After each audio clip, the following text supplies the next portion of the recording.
Hello and welcome to Politics. Today I'm Farrukh Pitafi. Viewers, once again we are going to talk about Pakistan's economic realities. Economics is important as per one of senior journals of the past. Napoleon Bonaparte, an army marches on its stomach. A country also runs on the basis of its economy, and if economy is strong, country actually goes far. But we have seen in the past and even today that since at least I remember, the economy has been more or less struggling. We keep on committing to reforms, and those reforms occasionally are forthcoming. There are times when they are not. So today it is high time to take stock of things as they are. There are two major triggers and two minor triggers that one has to actually talk about. The first trigger is, of course, inflation. Inflation seems to be going up, and up. Fuel prices went up. Federal Minister for Information and Broadcasting yesterday actually pointed out that commodity prices are going down and they are likely to go down. But inflation so far has been quite a serious issue, so much so that the opposition parties think that they can launch a campaign against the government and create a lot of ruckus. This is an important aspect. You have to remember that. The second thing is the situation with the dollar and current account deficit. Our rupee against dollar has been weakening. It weakened further today, unprecedented heights. And while it is happening, one actually expects that at least current account deficit will go down, but that doesn't seem to be happening either. Current account deficit is there, even though Pakistan gets many boons. For example, Pakistan's remittances per annum have reached new records. So what exactly is happening with these two things? Then, of course, the other two triggers. One, our federal Prime Minister's advisor now on finance is in Washington, D.C., and he is negotiating with IMF. And we still have to see how actually that translates into reality. The second matter is of FATF, because that again is quite a serious challenge. We are going to talk about all these matters, and I don't know whether we have the cards with us or not. If we have, I will ask the producer to tell me. Okay, right. So let me introduce the guest in the studio and the guest on Skype. We are awaiting a third guest who is going to come if they join us. I'm going to introduce them as well. In the studio, we are joined by Shakil Ahmed Rami, who is an economist with a special emphasis on the regional dynamics, and I keep on talking about his China expertise. Thank you very much, sir, for being part of the program. And on Skype, we are joined by Dr. Salman Shah, who's not only former federal finance minister, he also advises the Chief Minister Punjab on economy. Thank you very much, Dr. Saab, for being part of the program. Rami Saab, with your permission, I have to start with Dr. Saab. Dr. Saab, this government, your government, has been talking about measures to bring down the cost of things. But that seems to be a tall order still. And of course, the government has decided to introduce targeted subsidies. We heard about petrol prices being controlled for motorcycles and smaller vehicles. But how are you going to execute that? And what exactly is contributing to this inflation? There must be multiple factors. Can you identify them all? Yes, Mr. Pitafi, I think the first thing which we must understand is that trade related data which relates to imports, almost 25% of our imports are now energy imports, which means that all the oil we need for transport, all the coal and LNG and oil we need for our power companies, it is all imported. So every time you switch on the light, the import bill starts to run. Every time you sit in your car, the import bill starts to go up. So the first challenge really to the economy, which I can call a structural challenge, is that we are an import-dependent energy country, which makes us very, very vulnerable to external shocks. And we are right now going through an external shock where Brent has gone from almost $40 a barrel to $85 a barrel. And along with it, all the other fossil fuels have also gone up. So the first thing is was it possible to have less imported energy policies? And the answer is yes, because we created a lot of thermal capacity and we got very long-term 30 years contracts at very inflated prices. Instead, we could have gone for renewables, and that could, if we had added 10,000 megawatts of renewables instead of 10,000 megawatts of thermal, today we would not be suffering this external shock and our economy would be much more stable. So the first thing is that the energy prices is now driving our current account deficit. It is also driving our financial account, and it is driving our balance of payments. And that is really a very challenging thing. The other thing is that if we are going to come out of this, there are a couple of things which we need to do. Number one, hope that this sudden boost in energy prices also subsides at the same pace as it has gone up, and that may happen over the next couple of months. But the more important thing is that the rupee, the weakness of the rupee is dependent on how much reserves we have. And right now our reserves are about 3.5 months of imports, and that is not enough. We need reserves of about 5 to 6 months of imports. If we have those kind of reserves, then the central bank can manage the value of the rupee within a narrow band, and then it would also mean that inflation would come down. Now, as Dr. Shah, I understand you have pointed out that energy prices are going up because of these factors. But when you talk about pulses, when you talk about chicken meat, when you talk about vegetables, they are also going up. And this is an agricultural country. Why do you think that there is such a comprehensive rise so far? It might go down, I understand, but still costs are high. Because our yields are the lowest in the world, and we have not paid attention to the agriculture sector in a very long time.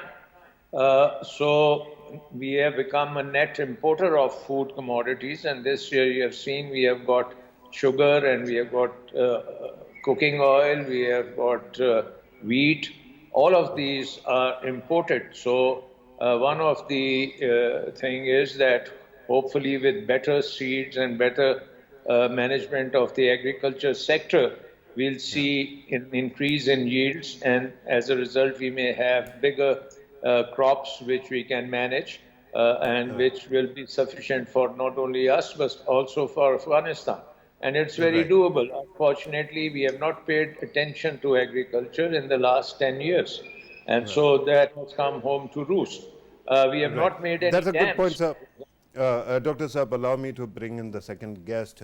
One aspect that is quite amazing, Shakil Rami, is that whenever we are talking to an economist, usually time, right, and the scope are two concerns that politics and economics see differently. When you are a policy planner, you understand that these dynamics will be controlled and then things will improve. But when you are a common man on the street, the problem is if agricultural produce is going to pick up in 2 years, 3 years, I mean, in the intervening period, I am destroyed. I can be destroyed. The biggest problem right now seems to be that the government is ready to introduce targeted subsidies on fuel prices, for example. How are you going to, or how is the government going to make sure that a petrol pump or a gas station is going to give that fuel to a motorcycle or motorcyclist and not yours truly, just because the pump wala is my friend, and he might actually choose to offer me and then say quota is out. Farrukh, I think if you ask me, so when you're talking about all these things, Yeah. we don't have the policy framework. Okay. Sorry to say. Shah Sahab also remain in the policy making for a long time. For example, today again we are hearing these things of we import fuel, that's why our prices are increasing. Yeah. Look, 1994 power policy. Did any government try to change that policy? Right. Even in the CPEC, you were offering the same policy, and then come the you can say, so they get the same investment. Although in the 97 when the Nawazli came into the power, they started to talk about IPPs, but Yeah. they did nothing in the two terms. Policy is the same. Musharraf time policy is same. One thing second. Look what we did You with just proved my point that I just pointed out earlier. I said that time somehow loses meaning, right? no time no. I'm talking about inflation, real inflation on ground at this moment, and a citizen is affected. I'm coming to that point, but if you allow me one thing. Yeah. Second, what we did with the gas, without thinking anything, we went for the transportation gas. We brought the gas to the transportation. CNG and all. CNG all. Yeah. So that is the policy framework. That is actual failure. Yeah. Second thing, inflation. We heard a lot about, and the Salman Shah Sahab is again talking about agriculture. We did anything. Look, in these 3 years, we could do a lot of things. Yeah. I'm not talking about the past, because they are taking everything to the past. In 3 years, what we did to the agriculture? We brought a brilliant man on the agriculture ministry, Fakhr Imam, no doubt he is brilliant. But you stitch his hand against the wall. How? You have bringing so many other people, some are advisors, some is that advisor, some is that capacity, that capacity. And even on his proposals, and now people who don't understand agriculture in the cabinet, they saying this is not doable. So we have to see what we did. We only brought out one point: middleman is a problem. That is the only improvement I can see. We are talking about the CPEC cooperation, agriculture cooperation, the CPEC. Okay. So do we have the corporate policy for introduction of the but corporate thing? you are giving me more questions rather So than that's what I'm saying. giving me an answer. Inflation. So there, I don't think if they say we give the subsidy. So that is one of the area where the IMF talks are going on. And you are saying we will give the relaxation in the taxes. Right. Already where IMF saying to increase the taxes. So you are where you are. Either you have to walk out of the IMF negotiations, because they are asking the same thing. We Right. have to work out, you have to increase the taxes, you have to eliminate the subsidies. Right. If you don't get that thing, that's mean that you are balance of, That's a good point. Let me go back to Dr. Salman Shah. Dr. Saab, while we are talking about inflation, let me ask you, how much of this inflation is because there is pressure from IMF that government of Pakistan has to cut down subsidies and has to actually pass on the cost to the common citizen, sir? Look, I think the IMF program, which was signed, gave you as a primary deficit, now this is getting a bit technical, of about 0.6% of GDP. What that means is that you can, whatever revenues you have, your expenditures can only be 0.6% of GDP more than those revenues. So basically all your debt servicing, which you have to make for your foreign loans and the interest payments, to make those payments you have to borrow more money. And that is part of the agreement. But the targeted subsidy in the budget, in which it was considerably enhanced in Kamyab Pakistan and Asas program, it is a very essential part of the policy framework of targeting poverty, below the poverty line people, and be able to support them in various ways. Now the negotiations with the IMF will involve hopefully some waivers, that we can do this subsidy for the very vulnerable segments of society. And for that, the systems are in place. Now we have digitalized all the transfer mechanisms, and we have all the addresses, and we know where these people are. who have neither any assets, like in the rural areas. If you look at the farmers, 60% of your population is in the rural economy, and this year they have got some very good prices for their crops, and they are they are not suffering that much as these poor people are. Similarly, when you look at your remittances, Pakistan is a remittance economy. Almost 60% of Pakistan's GDP is services sector, and that services sector is driven by remittances. And the urban areas, people have low income families have somebody who is sending them some remittance. So I think at the end of the day, it is those people who have neither any remittances nor do they have any assets. They need very targeted kind of subsidies. And we have, for example, the Kisan card, the health card, the housing, special provision for housing, special provision for technical training and entrepreneurship. All these things are very, very targeted. Now, Right. in Dr. very Targeted they might be, but earlier you were talking about a SAS program and how to actually, dispense with money, right? Distribute money. That might be a direct method. But when it comes to fuel prices, which are hiking today, the government, federal government actually was proposing that they are going to come up with targeted subsidies for motorcyclists and rickshaw drivers or smaller vehicles. How do you execute that, sir? You don't have any meter or a camera on every fuel station to gauge whether they are actually honestly selling it to the needy or the person who deserves it or to anybody who will pay more money. Well, I think that that can also be digitized, and you can have cards with specific names and quota for a certain amount, which cannot be exceeded. But these days there is technology, and the solution lies in technology. So it's not going to be that you go to a gas station and you say fill it up, and then in the receipt it says it was for a motorbike. No, it won't be like that. I think technology will be used, and there are many ways of targeting the subsidy. Right. That's heartening to hear, actually. I don't know whether we are that quick with technology, because the customer or consumer distress is now immediate. Yeah. But is there any silver lining when it comes to the inflation situation, Ramesab? Look, the targeted subsidy they are talking about, from where you will get the money? Yeah. You are borrowing the money to pay back your debt, and you are running pole to pole. And from where you get so much money to distribute at such a huge scale. Okay. One thing, and second thing, this is a patchwork. What is the solution? Okay. Solution is the production sector. Either you are putting all the efforts to bring the production into the momentum, Okay. either it's agriculture or it's industrialization. So what you have did during the last 3 years for the industrialization, where is the work you have, did you complete the work on this SSEs? Okay. So the thing is, I'm not interested in patchwork. Every 5 year government comes, they say, oh, we are giving this subsidies.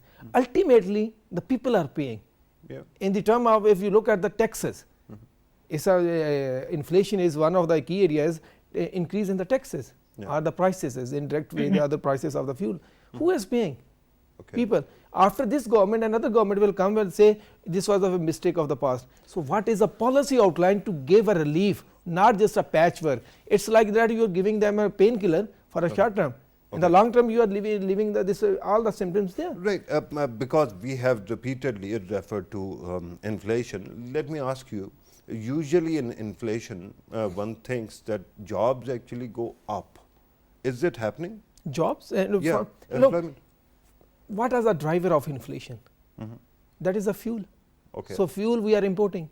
Right. Either we are getting that producing the fuel. Are you telling me that it is not inflation, it is stagflation? It's a tech, you can say that one of anybody to talk in the government, they say oil prices are increasing, this is happening, that's why prices of everything is increasing. Okay. So they themselves are claiming that. One thing, second thing, you are more than 92% your GDP comes from the consumption. Yeah. Consumption has been from where you, and these programs like this Asas program during the COVID-19. Sorry, come again with the number. How much? More than 92%. Can you cite any Economic survey, you can go and look at okay, it. 92 seems very too It was steep. higher. You can ask Salman Sahib, it was higher. Okay. So they're trying to bring it down. Sometimes Right. they say it's 84%, sometimes say 86%, sometimes say no, it's 80%. But you go to check what is the level of their consumption, No, but GDP growth coming from the consumption look, sector. I can actually hypothetically talk endlessly about how bad we have been, and that's why we deserve what we are going through. But the question is, if you are a voter, if you are a citizen, if you are a taxpayer, you are going through a lot of distress. What is the way out? They This don't is have the any way out. They are what they're doing. They are doing the patchwork. Okay. They are not presenting the Right. way out. Is only one thing on sustainable basis, that you need to enhance your production capacity. Okay. So they are What production? production industrialization of your country. You just told me that it is basically because of oil imports. How do you produce more That's oil? what I'm saying. You ask me why the jobs has been increased due to that inflation. No, you that I'm just telling pointed you, out. their data does not qualify that. It is not due to the oversupply or the lower demand Yeah. of the commodity or something like that. Okay. Jobs and over demand from the people. That's why Right. prices are hiking. No. Okay. It is like that. You are saying the main trigger of your inflation coming from the imported fuel. Yeah. That's why we are increasing the price again Actually, and again for everything. It kind of worries me at this moment, Dr. Salman Shah, when I'm talking to economists and I don't hear a solution, immediate solution. Is there a way out at this moment to relieve the common man's burden? Yes, Farrukh, you must realize that this government has been in power for only 3 years. All the other governments have been here for many, many years, decades. So to expect that you can turn around everything in 3 years is, I think, being too optimistic. I think in the 5-year term, by 2023, the reforms which are being implemented, if they are fully implemented, you would have a lot of industrialization, at least in Punjab. And you will also have a lot of industrialization through Chinese MNCs who are showing great interest in investing in Pakistan. But they want to invest in any city they want, and their most attractive places are Karachi and Lahore. So I think these issues are being sorted out so that they can be accommodated over here. And our investment to GDP ratio has been lagging behind India and Bangladesh for a very long time. In 2006, our investment to GDP ratio was 20%, which has now come down to almost 14% over the last 10 years, and it hasn't really improved. So I think we need to have an investment focus, and at the same time, we need to build up our reserves. Now, the reserves we can build up through a number of ways. We did, in 2006, we built up almost $8 to $10 billion of reserves through GDRs, through capital market Eurobonds. We had privatization of lots of non-productive assets, which became very productive in private hands. So a similar kind of program is in place. And with the IMF program behind you, you can execute these things. And as you build up your reserves, the stability of the rupee will automatically emerge. And also this imported inflation phenomena will not last for the next 2 years. Maybe over the next 3 or 4 months, if international oil prices, as they went up, they might also come down, because we know that American shale oil industry is gearing up very fast, and they are going to be increasing their production because they become viable at around $50 a barrel. And so most of shale oil is now becoming available. CPEC may also increase their production, etc. So we have to wait and see what happens over the next 2 years. Essentially, Dr. Saab, what you're saying is that at this moment, whatever policy measures the government had whatever policy levers the government had, it is using, and despite that, we have this inflation. So we'll have to wait it out. Now, let me ask you about the exchange rate. Exchange rate. Yeah, please go ahead. Can I just add that the Privatization Commission is ready to privatize the LNG power plants, which can be done in the next 3 months. We can issue GDRs on OGDC, PPL, POL, PSO, all the public sector companies, because the oil prices are up, their values internationally will be up, and we can list them on the London Stock Exchange and raise quite handsome amounts of dollars, which we can place in our reserves. Also, we have got deferred payment on oil from Saudi Arabia. We have revived that, so that should help your reserves. And of course, the other countries can also help in this whole thing. And one positive thing which may happen over the next 6 months to a year is that our trade with Afghanistan will certainly go up, and the connections to Central Asia might open up. CPEC will be extended to Central Asia. And those are things which were not possible in the last 10 years. Which and we are going to talk about that, sir, with your permission. Allow me to come back to the studio. I wanted to talk about exchange rate phenomenon. But before that, let me ask Shakil Rami if you want to add to this issue of price control, because it seems that there are many bottlenecks, right? You talked about importing stuff. That is one thing. International costs. Then there is weakening rupee. Then there is the issue of jobbery, of black marketing, right? And people who actually keep on stocking things and they don't distribute. There are cartelization as well. So how do you actually, is there a way out at all at this moment, or we are just going to wait? You used a word bottleneck. Yeah. So where is the neck of the bottle? Okay. And what is it then? At the a top. blob?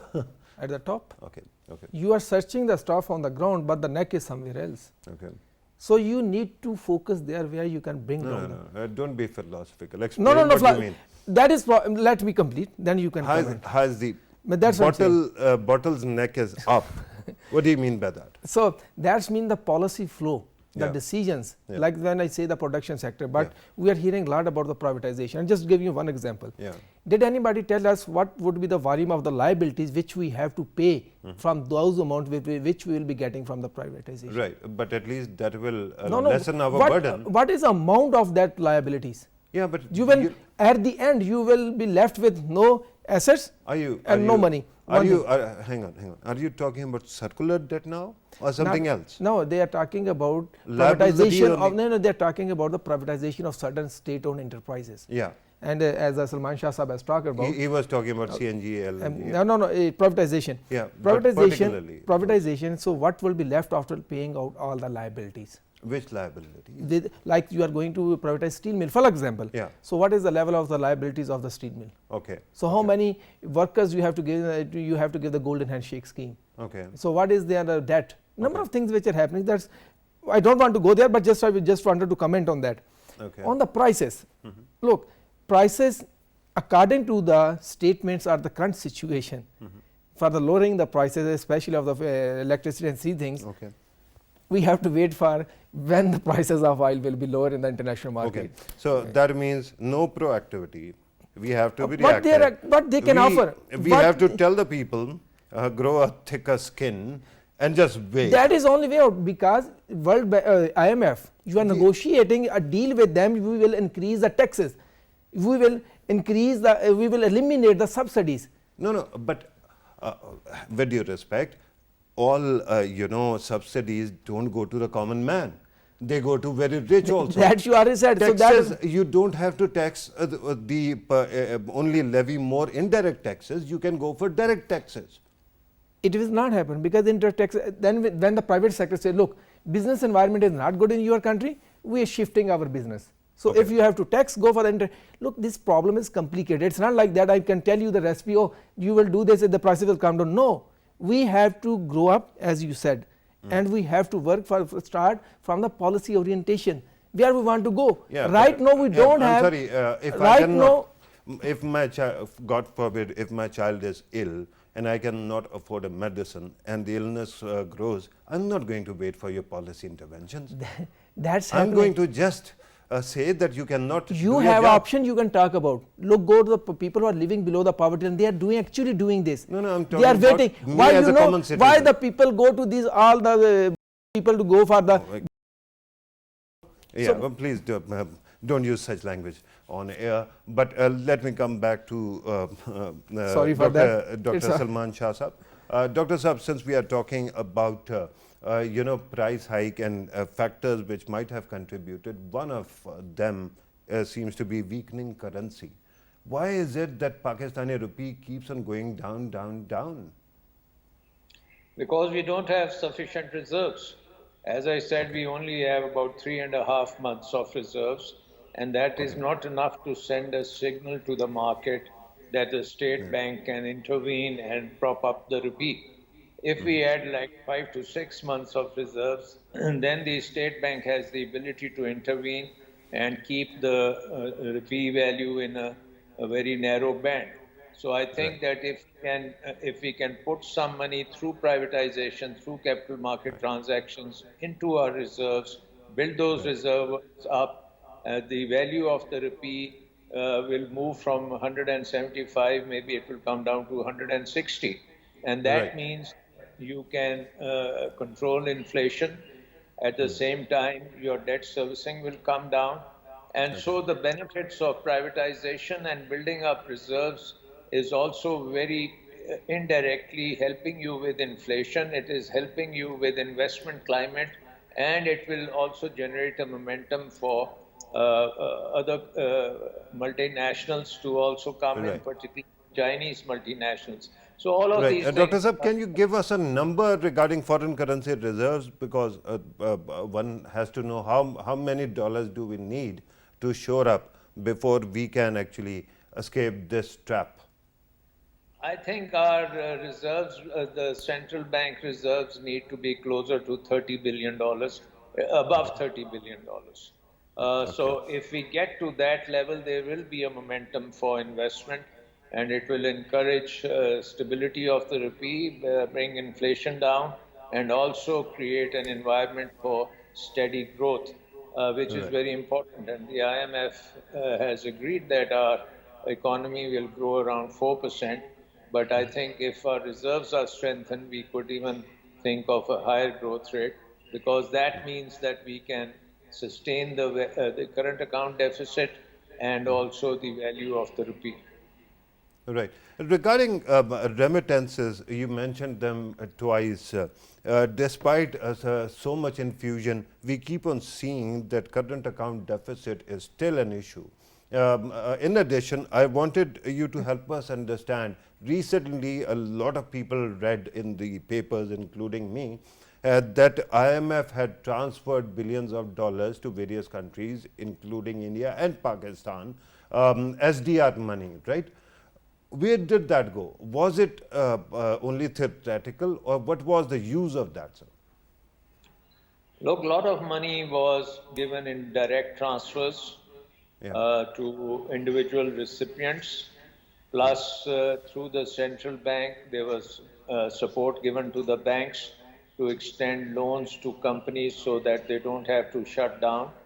And I think the state bank has all the accounts over there.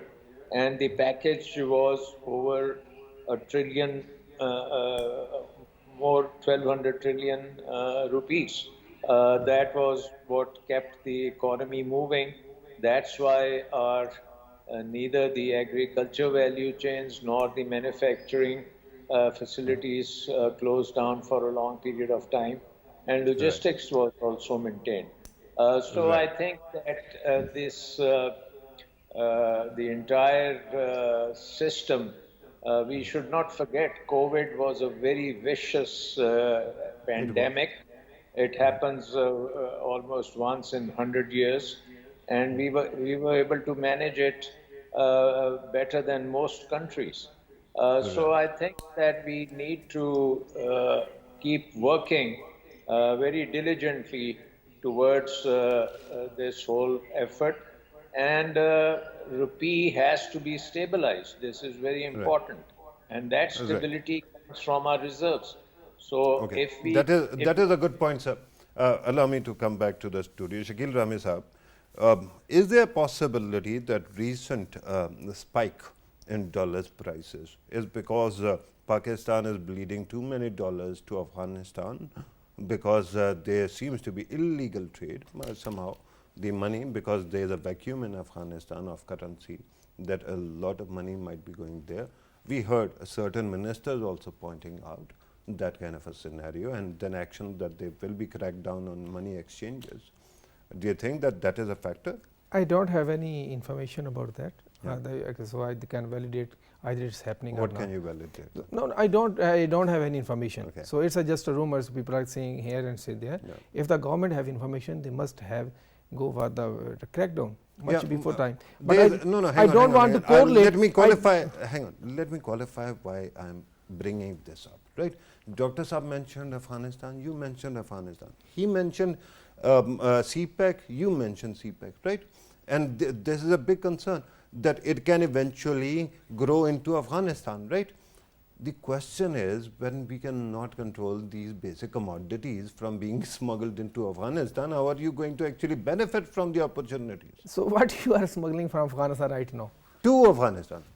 To Afghanistan. No. I'm told that we have to conclude the program here. There's a breaking news, so we have to take up. We have to conclude the program here. We will continue this discussion, Shakil Rami, in the future. Thank you very much for being part of the program, Dr. Salman Shah Saab. Always great having you in the show. Thank you very much for your valuable time. Viewers, this was the time we had today, so we have to conclude. Thank you very much for watching. Take care.